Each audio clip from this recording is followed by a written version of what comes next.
வணக்கம். Welcome to Maya's kitchen. இன்றைக்கி பாசி பருப்பை வச்சு சூப்பரான அதே நேரத்தில் ரொம்பவே ஹெல்த்தியான ஒரு ஸ்நாக்ஸ் ரெசிபி பார்க்கலாம். இதில் சேர்த்துருக்க பொருள் பார்த்திங்கன்னா பருப்பு, வெல்லம், தேங்காய் இந்த 3 பொருளை வச்சு ரொம்ப டேஸ்டியான ஒரு ஸ்நாக்ஸ் ரெசிபி எப்படி செய்யலான்னு பார்க்கலாம். வாங்க வீடியோக்குள்ளே போகலாம்.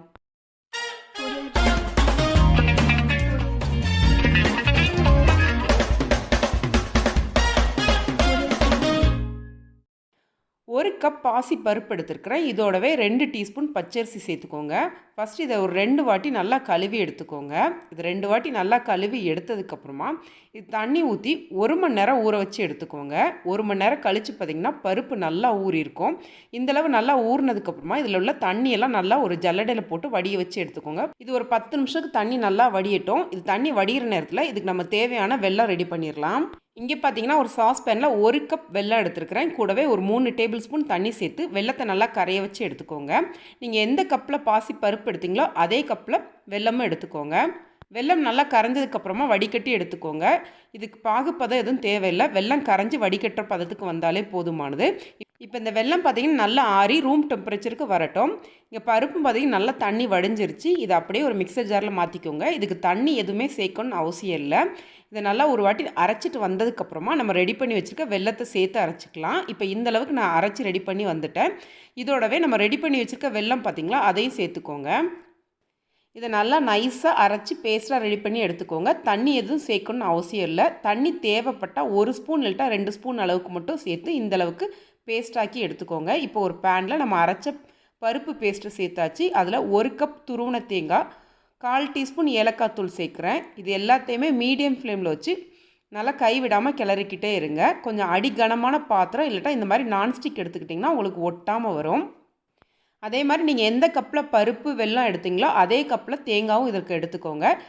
இப்போ பார்த்திங்கன்னா கொஞ்சம் கெட்டியாகி வர ஆரம்பிச்சிருச்சு. இந்த மாதிரி கைவிடாமல் கிளறிக்கிட்டே இருங்க. நல்லா இது ஒன்று போல் திரண்டு திக்காகி வர ஆரம்பிக்கணும். இந்தளவு கொஞ்சம் கெட்டியானதுக்கப்புறமா இதில் நான் 1 டீஸ்பூன் நெய் சேர்க்குறேன். நெய் சேர்த்து பண்ணும்போது இதோட மனம் ரொம்ப நல்லா இருக்கும். இப்போ 1 டீஸ்பூன் நெய் சேர்த்து அதையும் இதோட நல்லா கலந்து எடுத்துக்கோங்க.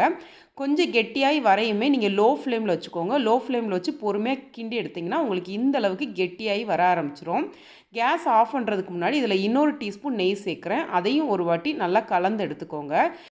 இது எல்லாமே நல்லா கலந்து எடுத்ததுக்கப்புறமா நீங்கள் கேஸ் ஆஃப் பண்ணிடலாம். இப்போ பார்த்திங்கன்னா நான் கேஸ் ஆஃப் பண்ணிட்டேன். இந்த பருப்பு பார்த்திங்கன்னா கரெக்டான பதத்தில் இருக்கான்னு பார்க்குறதுக்கு கையை நீங்கள் தண்ணியில் தொட்டுட்டு இதை உருட்டி பார்த்திங்கன்னா நல்லா உங்களுக்கு உருட்டுறதுக்கு வரும். இப்போ நம்மளுக்கு கரெக்டான பதத்தில் இருக்குது. இது ஆறுனதுக்கப்புறம் பார்த்திங்கன்னா இன்னும் கொஞ்சம் உங்களுக்கு கெட்டியாகும்.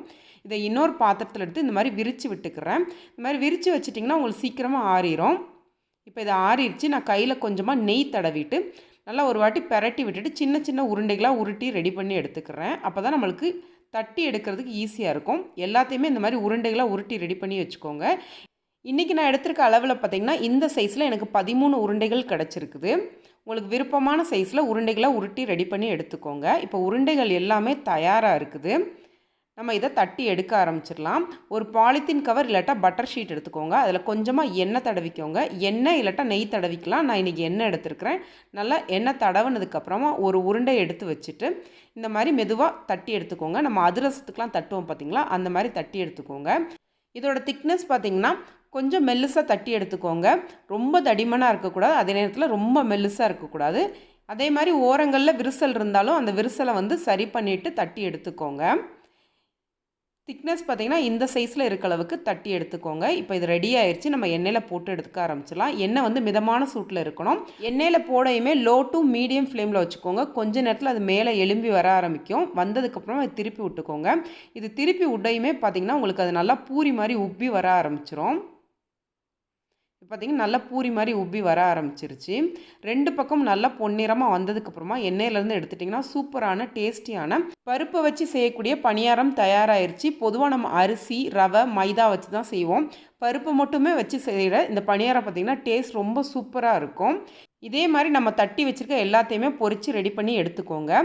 பெரிய பாத்திரமாக இருந்துச்சுன்னா ஒரே டைமில் 3-4 கூட நீங்கள் போட்டு பொரித்து எடுத்துக்கலாம். ஒன்று மேலே வந்ததுக்கப்புறமா இன்னொரு போட்டு ஒரே நேரத்தில் 2-3 கூட நீங்கள் பொரித்து எடுத்துக்கலாம். சூப்பரான ரொம்ப டேஸ்டியான ஸ்வீட் தயாராகிருச்சு. பருப்பில் பார்த்திங்கன்னா நிறைய ப்ரோட்டீன் இருக்கனால குழந்தைங்க இனிப்பு கேட்கும்போது இந்த மாதிரி சத்துள்ள ஐட்டமாக செஞ்சு கொடுங்க. இப்போ நான் ஒன்று எடுத்து பிச்சு காமிக்கிறேன் பாருங்கள். எந்த அளவுக்கு உங்களுக்கு சாஃப்டாக, அதே நேரத்தில் உள்ளே பார்க்குறதுக்கு நல்லா வெந்தும் ரொம்பவே டேஸ்டியாக இருக்கும். இந்த ரெசிபி உங்களுக்கு பிடிச்சிருந்துச்சுன்னா கண்டிப்பாக ட்ரை பண்ணி பாருங்கள். லைக் பண்ணுங்கள், ஷேர் பண்ணுங்கள், மாயாஸ் கிச்சனுக்கு சப்ஸ்கிரைப் பண்ணுங்கள். கூடவே இருக்க பெல் ஐக்கானை கிளிக் பண்ணுங்கள். ரெகுலராக அப்டேட் கிடைக்கும். நன்றி, வணக்கம்.